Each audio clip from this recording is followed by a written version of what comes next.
بسم اللہ الرحمن الرحیم الحمد للہ رب العالمین والصلاة والسلام علی رسولہ الکریم اما بعد۔ مشاہدین اکرام، السلام علیکم ورحمۃ اللہ وبرکاتہ۔ آج میں آپ کی خدمت میں کتاب نعمت المنان مجموع فتاوی فضیلۃ الدکتور فضل الرحمن المدنی رحمہ اللہ سے ایک اہم مسئلہ ارکان ایمان کے تعلق سے لے کر حاضر ہوا ہوں۔ آپ رحمہ اللہ سے سوال کیا گیا کہ ارکان ایمان کیا ہیں؟ اس کے جواب میں آپ نے فرمایا ایمان کے 6 ارکان ہیں جن کا بیان حدیث جبریل میں ہے۔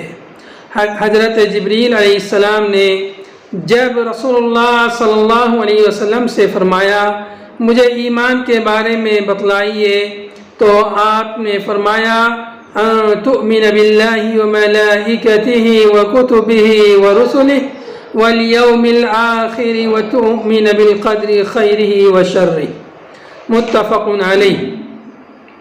یعنی ایمان یہ ہے کہ آپ اللہ پر، اس کے فرشتوں پر، اس کی کتابوں پر، اس کے رسولوں پر، یوم آخرت پر اور بھلی و بری تقدیر پر ایمان لائیں۔ اور قرآن کریم میں بھی اس کے ارکان کا بیان ہے۔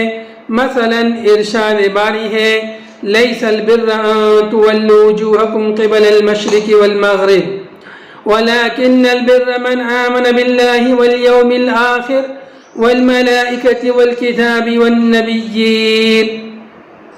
یعنی نیکی یہ نہیں ہے کہ تم مشرق اور مغرب کی طرف اپنا رخ پھیر لو، بلکہ اصل نیکی یہ ہے کہ اللہ پر، یوم آخرت پر، ملائکہ پر، کتاب اور نبیوں پر ایمان لے آؤ۔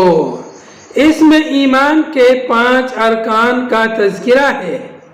اس آیت میں ایمان کے 5 ارکان کا تذکرہ ہے۔ اور دوسری جگہ فرمایا اِنَّا كُلَّ شَيْءٍ خَلَقْنَاهُ بِقَدَرٍ، ہم نے ہر چیز ایک اندازے یعنی تقدیر کے ساتھ پیدا کیا ہے۔